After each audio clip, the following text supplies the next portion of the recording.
ध्यान दीजिए कि जब भगवान के पैर भगवान ने पैर सुदामा के धुले तो धुलवा कौन रहा है। अगर इस पर ध्यान दे दिया जाए तो मैंने जो सुदामा का भाव प्रकट किया है वो बिल्कुल प्रमाणित हो जाएगा। कौन धुला रहा? भगवान ने पैर जब धोना शुरू किया तो दाहिन कमल करते लिए कनक झारी हरबामा। हरबामा माने लक्ष्मी। लक्ष्मी का नाम हरबामा है। तो जब भगवान कृष्ण ने पैर धोना शुरू किया तो जल कौन डाला है? हरबामा माने लक्ष्मी। जिसके पति जिसके लक्ष्मी पर चरण धो रहे हो और जिसके चरणों पर जल लक्ष्मी डाल रही हो उसे किसी संसार की लक्ष्मी की आवश्यकता है? ये तो हमारे आप जैसे लोगों के लिए है। सेवा में लक्ष्मी पति लगाए और दाहिन कमल करते लिए कनक झारी हरिबामा और बाम कमल करते पखारती चरण सुदामा। जासु चरण रज धरत ध्यान मुनि जन्म गमाए और जाकी गति नहीं सिंह बिरंच पन्नग पति पाए। जय सुर सदा पुकारते। कौन हो रहा है? जय सुर सदा पुकारते जगदम्बा जगतारिणी और तिन्हें आज सुर देखते ब्राह्मण चरण पखारनी।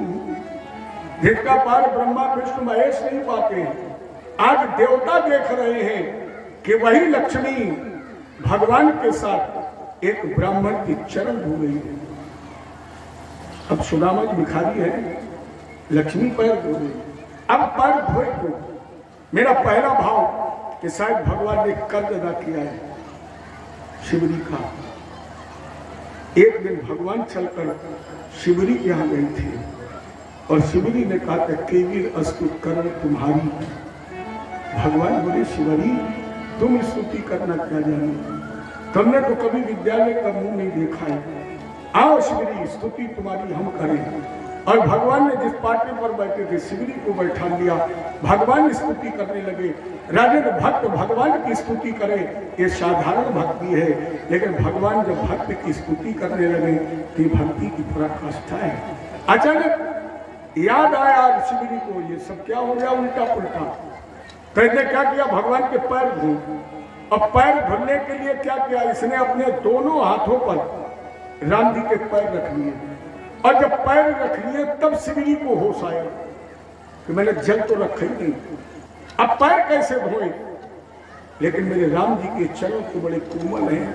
अगर मैंने हाथों से पृथ्वी पर रख दिए, पृथ्वी बड़ी कठोर है, मेरे राम जी के चरणों को बड़ी पीड़ा होगी। इसलिए शिवजी ने भगवान के हाथ अपने पैर अपने हाथों में रखे। शिवजी ने भगवान के पैर अपने हाथों पर रखे और अपना सर भगवान के चरणों पर रख दिया और फूट फूट करके रोने लगी। इतना रोई कि शिवजी ने अपने आंसुओं से भगवान के पैर धो दिए। मानो भगवान कृष्ण ने कहा सुदामा मुझे अपनी मैया शिवजी का कर्ज अदा करना है, तो शिवजी ने अगर मेरे पैर आंसुओं से धोए हैं, आज मुझे जीवन में मौका मिला है, इसलिए हम अपने भक्त के पैर आंसुओं से धोएंगे। और भगवान ने अपने मित्र सुदामा के पैर आंसुओं से धो दिए। दूसरा भाव, भगवान ने कहा हम अपने मित्र के पैर संपूर्ण ब्रह्मांड के सबसे सुंदर और सबसे पवित्र जल से धोएंगे। और जहां तक मेरी दृष्टिकोण मेरी पहुंच है कि आंसुओं से पवित्र जल संपूर्ण ब्रह्मांड में कोई हो नहीं सकता है। क्योंकि गंगा जल हमारे आपके लिए पवित्र है, भगवान के लिए नहीं है, क्योंकि तो भगवान के पैरों की धोवन है। यमुना जी हमारे आपके लिए पवित्र है, लेकिन भगवान के लिए नहीं है, क्योंकि भगवान की तो वो अर्धांगिनी है।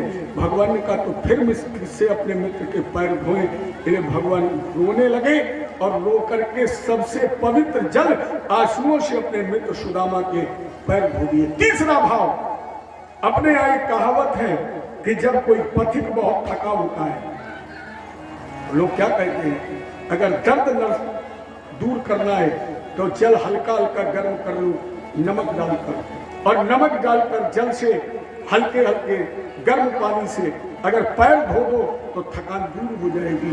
मेरे भगवान कृष्ण ने सोचा मेरा मित्र सुदामा बहुत थका हुआ है, बहुत दर्द है, अगर हम इस दर्द को नष्ट करने के लिए नमक डालकर पानी गर्म करेंगे तब तक मेरे मित्र सुदामा को पीड़ा में रोना पड़ेगा। तो भगवान ने कहा हम अपने आंसुओं के जल से पैर धोएंगे, क्योंकि आंसू गर्म भी होते हैं और आंसुओं में नमक की मात्रा भी होती है। शायद इसलिए भगवान कृष्ण ने अपने मित्र सुदामा के पैर आंसुओं से धो दिए।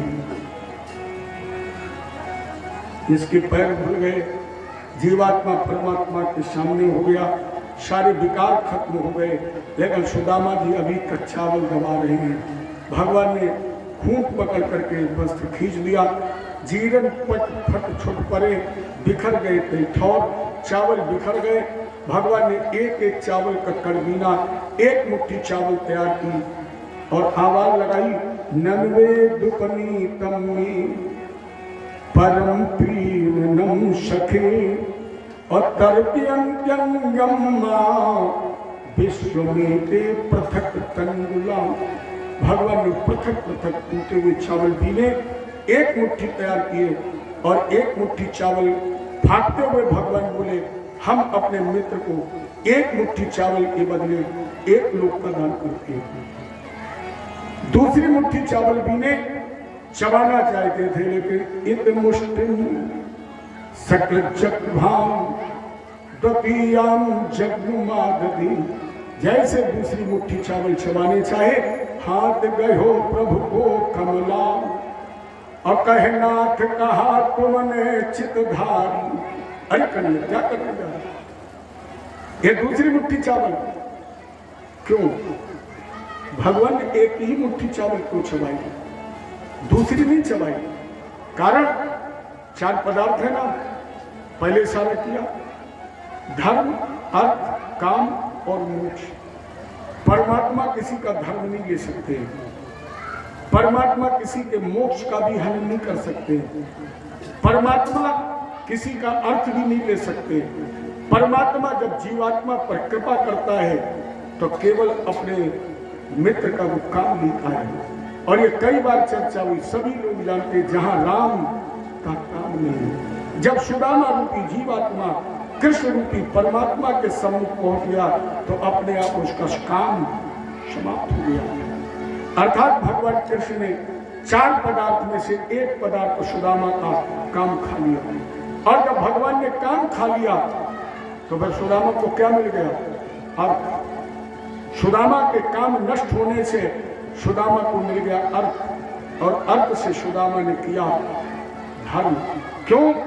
बोले लक्ष्मी के सुत चार हैं, धर्म अग्नि नभ चोर और जेठे के अपमान के तीन करत भरपूर। लक्ष्मी के चार पुत्र हैं, जिसमें बड़े पुत्र का नाम है धर्म। अगर आपने धन से धर्म न किया तो राजा छीन लेता है, चोर चुरा लेता है, अग्नि में जल जाता है। तो जब जीव सुदामा का काम भगवान ने खा लिया तो सुदामा को मिल गया अर्थ, अर्थ से सुदामा ने किया धर्म और धर्म से सुदामा ने प्राप्त किया मोक्ष, परमात्मा तत्व को प्राप्त किया। ये हमने अपना भाव सुदामा चरित्र का आपको प्रस्तुत किया। ये किसी पुराण की कथा नहीं है, ये हमने अपने विवेक से जो मुझे परमात्मा ने दिया और कहा कि तुम्हारा प्रस्तुतिकरण ये होना चाहिए सुदामा चरित्र में। वो प्रस्तुतिकरण मैंने आपके सामने सुदामा चरित्र का रखा। अन्य ग्रंथों में विद्वानों ने अब एक नई कथा और खोज लाई है, पहले नहीं चलती थी, अब अधिकांश से कथा चल रही है बहुतायत रूप में कि सुदामा जी ने चावल चना क्यों चबाई।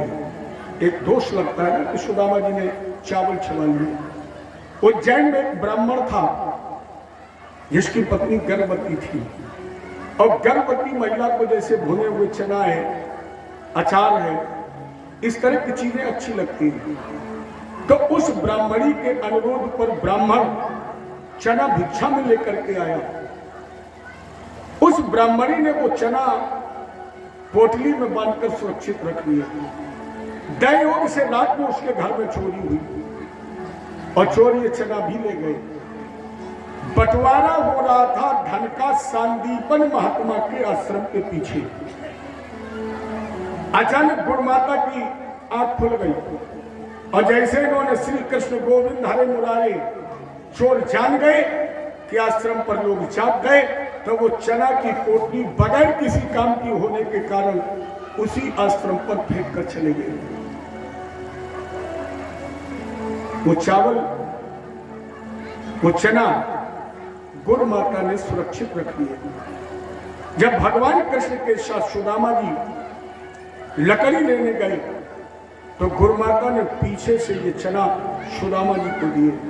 सुदामा जी इतने ब्रह्मज्ञानी थे कि जैसे चना हाथ में आए सुदामा जी जान गए कि जो भी इसे खाएगा वो गरीब हो जाएगा, क्योंकि ब्राह्मणी ने उन चनों को श्राप दिया कि जो भी ले गया, जो भी इसका प्रयोग करेगा वो गरीब हो जाएगा।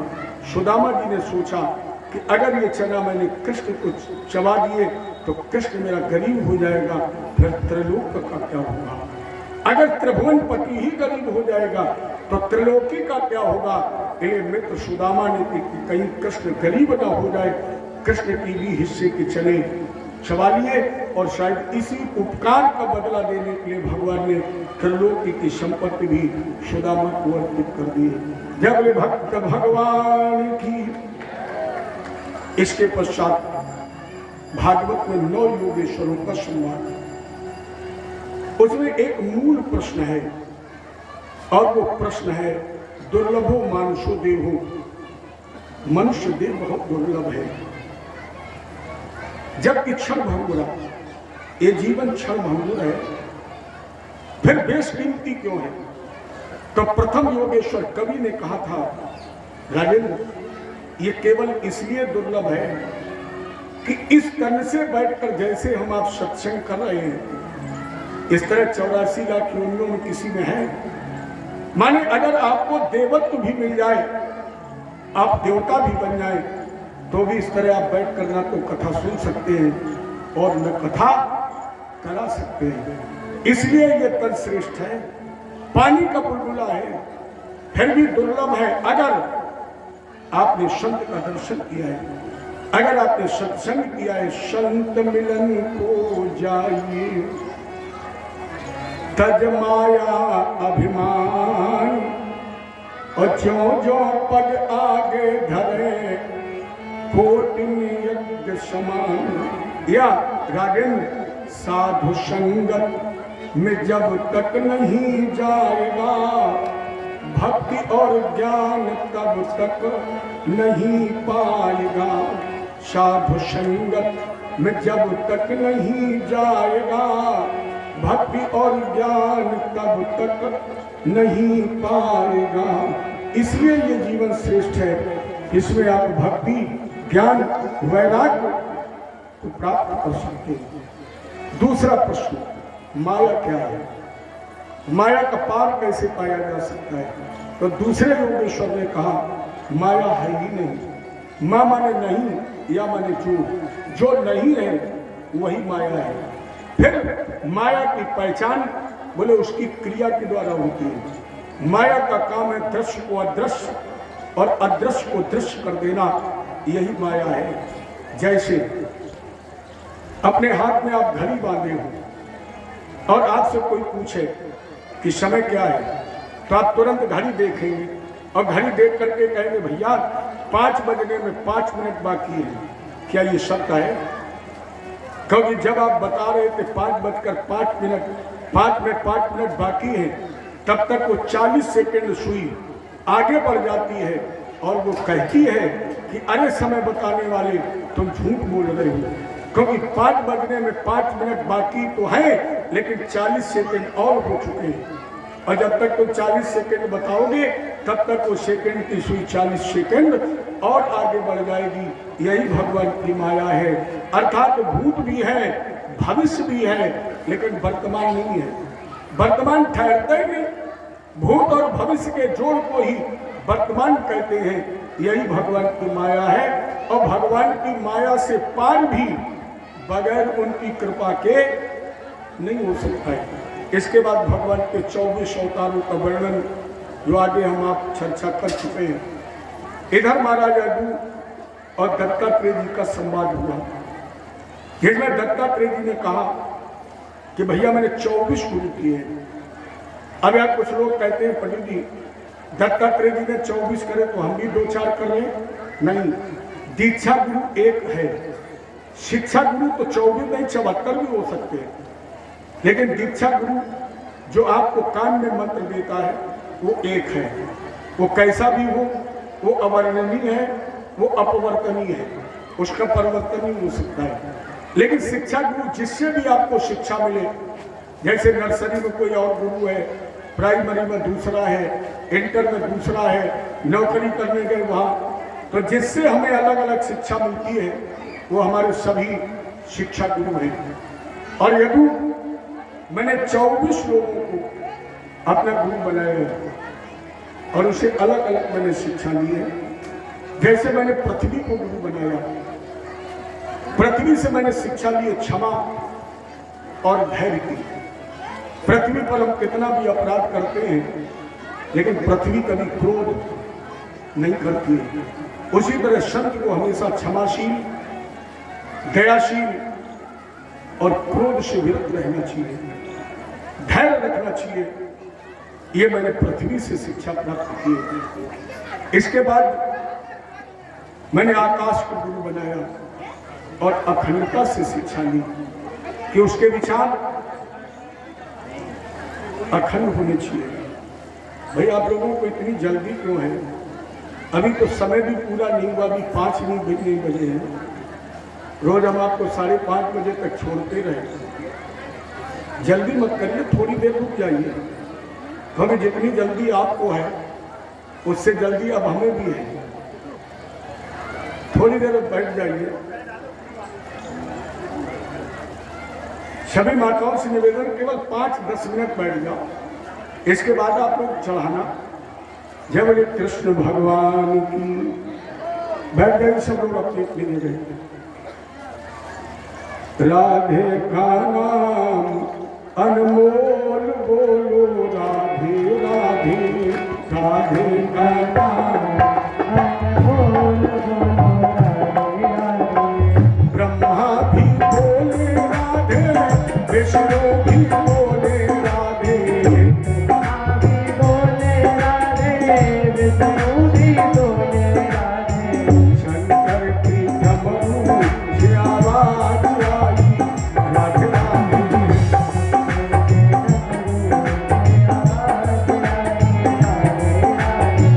शंकर की डमरू से आवाज आई राधे राधे।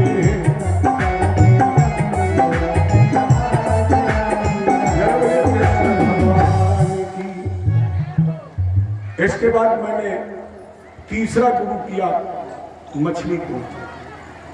मछली से क्या शिक्षा ली?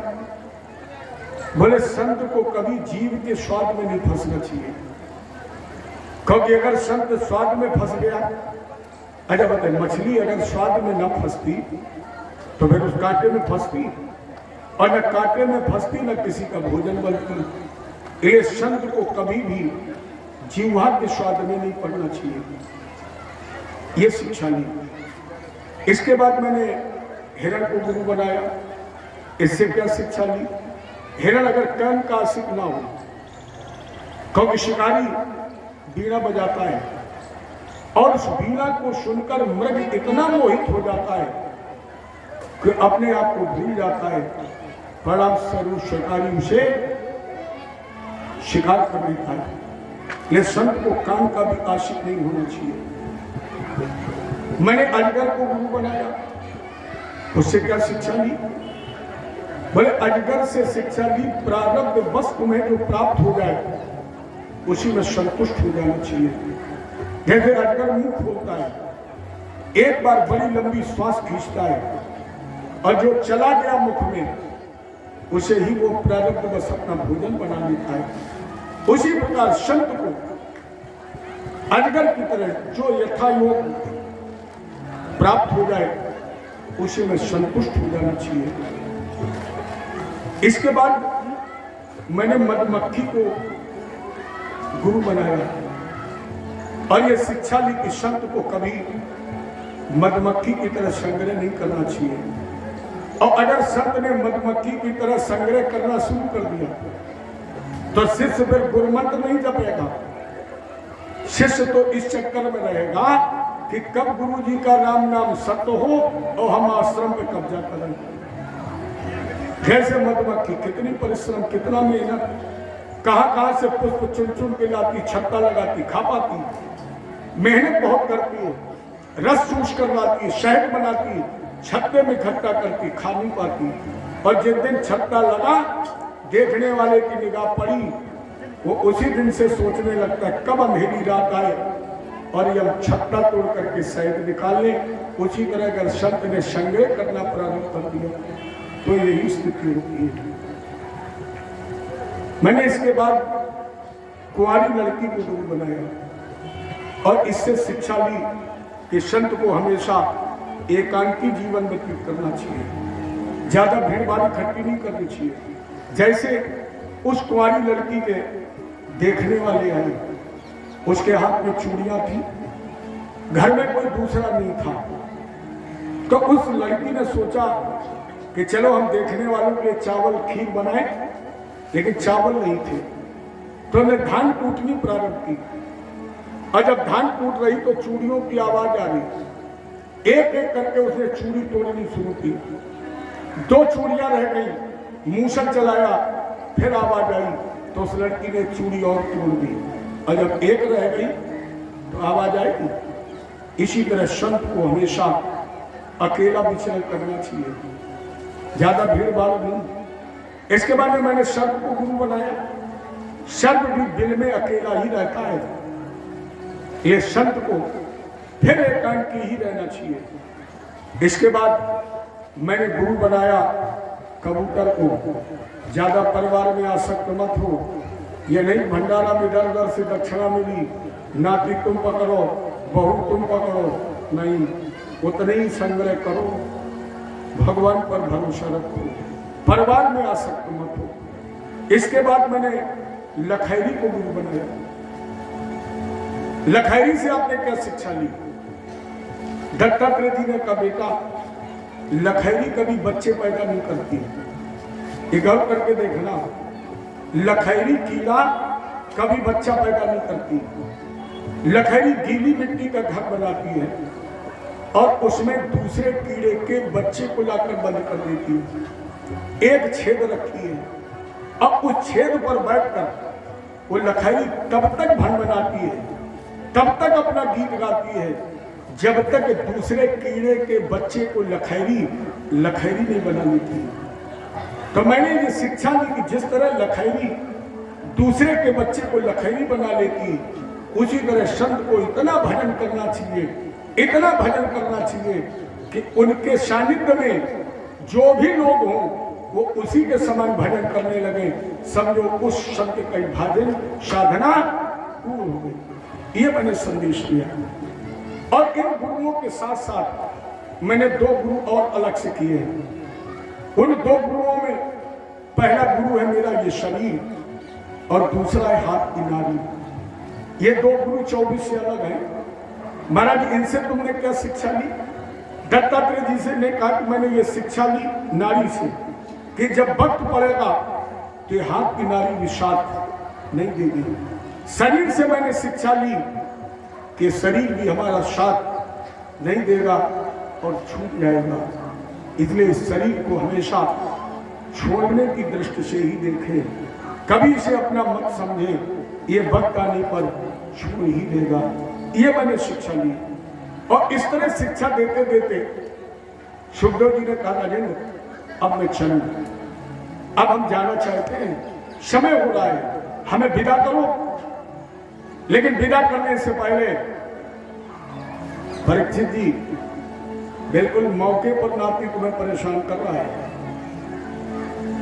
बिल्कुल सावधान हो जाइए, छोड़िए। सुखदेव जी ने कहा राजेंद्र मेरे जाने का समय हो रहा है, मुझे विदा करो, लेकिन हम इसके पहले ये जानना चाहते हैं कि हमने 7 दिन तक तुम्हें भगवान की कथा सुनाई है, तुम्हें प्रेम श्रद्धा और विश्वास से ये कथा सुनी है, केवल ये हमें बताओ तुम कौन हो। सुखदेव जी ने कहा ये बताओ तुम कौन हो, और मेरा दूसरा प्रश्न है कि क्या तुम मरोगे। जितने लोग वहां उपस्थित थे सब डर गए, सब कांप गए। सोचा एक दिन राजा परीक्षित ने एक संत का अपराध किया तो 7वें दिन आज इन्हें तक्षक दसेगा, और जिसने इन्हें वास्तविक ज्ञान कराया अगर उसके प्रश्न का उत्तर न दे पाया तो फिर परीक्षित का क्या होगा। ये सभी डर रहे। सुखदेव जी ने फिर पूछा, बोलो राजेंद्र तुम कौन हो, क्या तुम मरोगे। परीक्षित खड़े हो गए और हाथ जोड़ करके कहा, गुरुदेव मैं परीक्षित हूं। और जैसे परीक्षित ने कहा मैं परीक्षित हूं, सुखदेव जी ने कहा बैठ जा, अभी भी तुझे ज्ञान नहीं हुआ, तुम परीक्षित हो। नहीं, चलिए हम तुम्हें एक कथा बता रहे हैं, इसके बाद तुम उत्तर देना कि तुम कौन हो। परीक्षित फिर सावधान होकर के आसन पर बैठ गए। ये वो कथा है जिस कथा से परीक्षित को वैराग्य हुआ है। 7 दिन की कथा में वैराग्य नहीं हुआ, लेकिन ये वो कथा, इसलिए मैंने कहा था कि अगर आपने 7 दिन कथा नहीं सुनी तो अंतिम समय जरूर सुनने आइए। ये वो कथा है जिससे परीक्षित को 1 मिनट में वैराग्य हो गया। सुखदेव जी ने कहा, राजेंद्र सुनो, एक बाहुबली राजा था, शिकार खेलने जाता, हजारों उसके साथ सिपाही जाते थे। एक दिन वो राजा शिकार खेलने गया, शिकार खेलते खेलते थक गया। अचानक भयंकर आंधी आई, भयंकर तूफान आया, और इतना भयंकर आंधी और तूफान कि राजा के सारे साथी छूट गए। जब सारे साथी छूट गए, राजा अकेला रह गया। अब ये भूखा प्यासा इधर उधर भाग रहा, छटपटा रहा। भागते भागते एक कुटिया पर पहुंचा।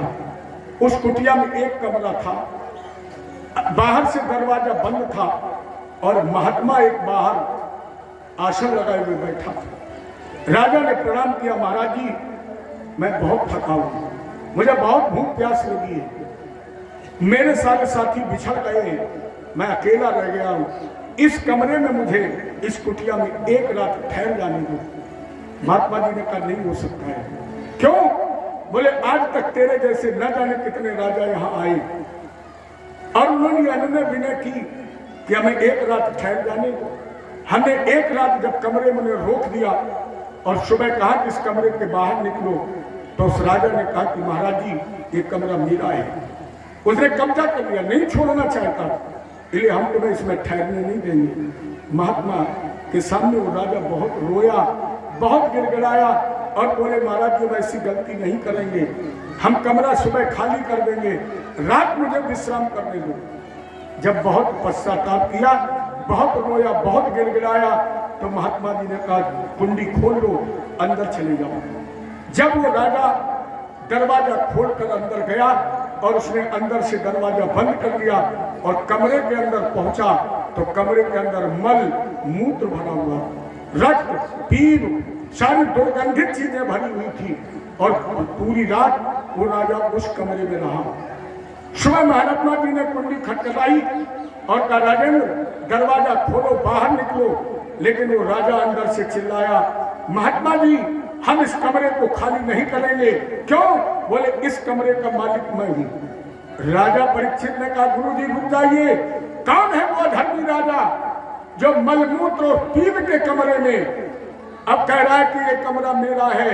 सुखदेव जी ने कहा वो कोई दूसरा नहीं, तू है। कोई दूसरा नहीं, तू है, क्योंकि जिस कमरे में तू बंद है, बता इसके अंदर क्या है? मलमूत्र ही तो भरा है, इसमें रक्त ही तो भरा है, और तू इसे कह रहा है कि मेरा है।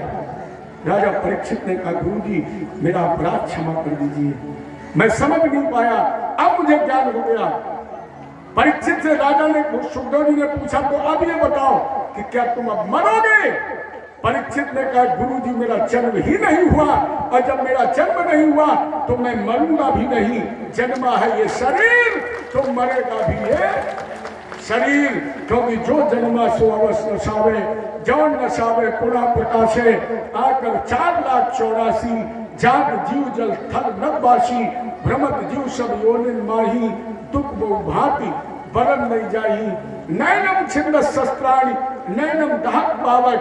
गुरुदेव मैं तो आत्मा हूँ, आत्मा नित्य शुद्ध अविनाशी है, ये पैदा हुआ शरीर इसलिए मरेगा भी ये शरीर। सुखदेव जी ने आभास अब तुम्हें ज्ञान हो गया, इले राजन अब तुम जाने की तैयारी करो और तुम जाने की तैयारी करो, लेकिन इसके पहले हमें तो भेज दो। राजा परीक्षित ने हाथ जोड़ करके कहा गुरुजी अरे हरि की कथा सुनाने वाले, हरि की कथा सुनाने वाले, तुमको लाखों प्रणाम, तुमको लाखों प्रणाम। हरि की कथा सुनाने वाले, हरि की कथा सुनाने वाले,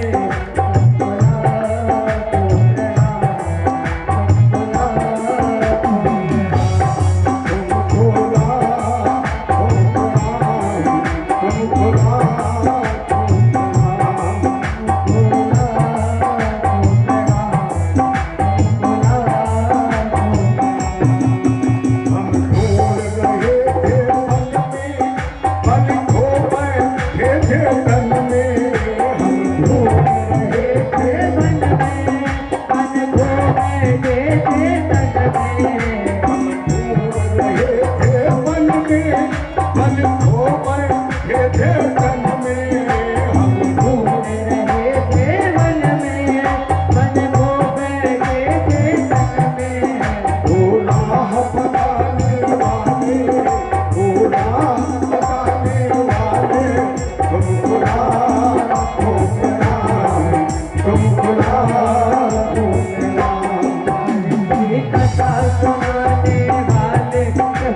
कथा सुनाने वाले,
भगवान की। राजा परीक्षित अपने आसन से उठे, व्यासपीठ पर श्री सुखदेव जी महाराज की विदा की, चरण वंदन किया।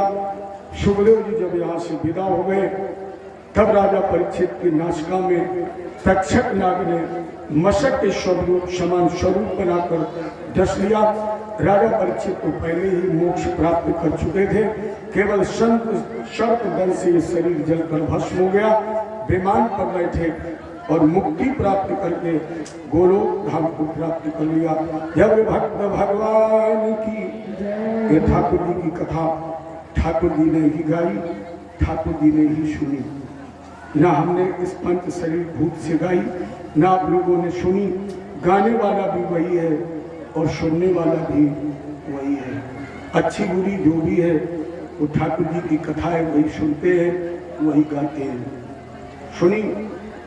और मैंने कल भी निवेदन किया, आज फिर मैं आपसे निवेदन कर रहा हूँ कि मैंने जीवन में भागवत को भागवत माना है, मैंने जीवन में भागवत को भगवान मान करके पूजा है, इसे मैंने व्यवसाय नहीं बनाया है। और गोविंद से प्रार्थना भी करता हूँ, ठाकुर जी कभी ज्ञान प्रकाश के हृदय में वो व्यापार वाला भाव मत पैदा कर देना।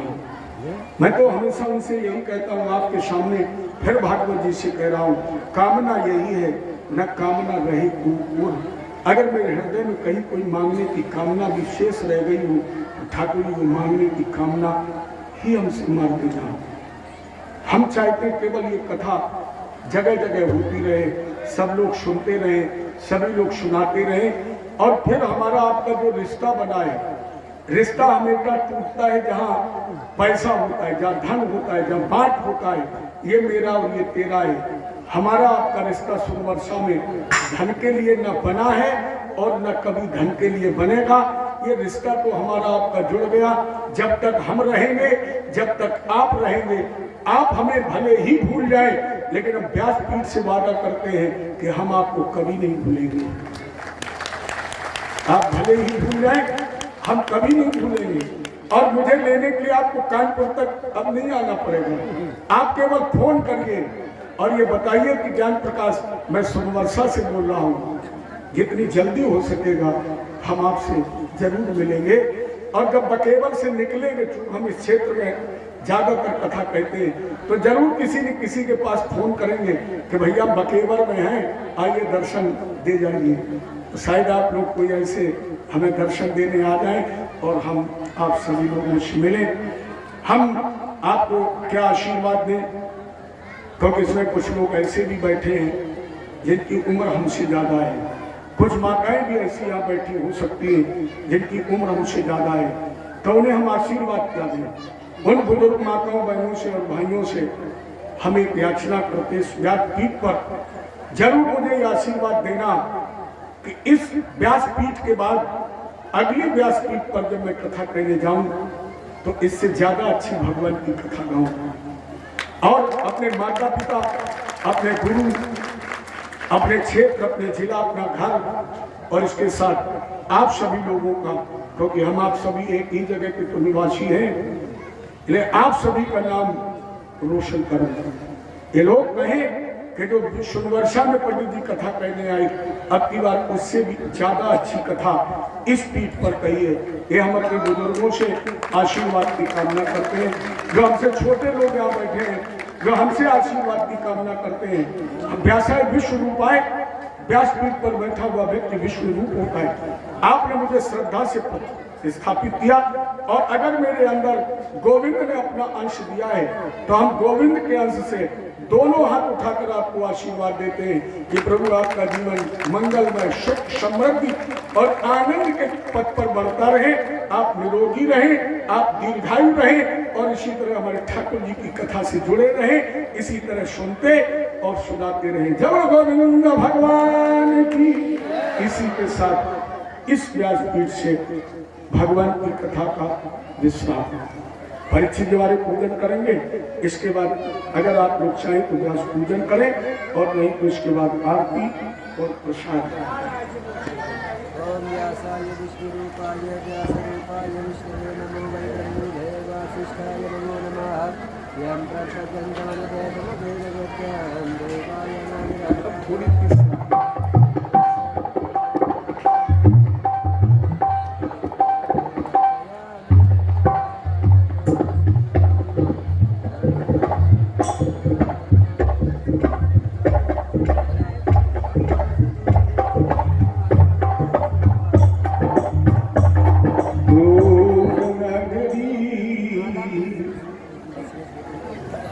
बड़ी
बड़ी दूर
कैसे आऊं मैं कन्हैया तेरी गोकुल नगरी बड़ी दूर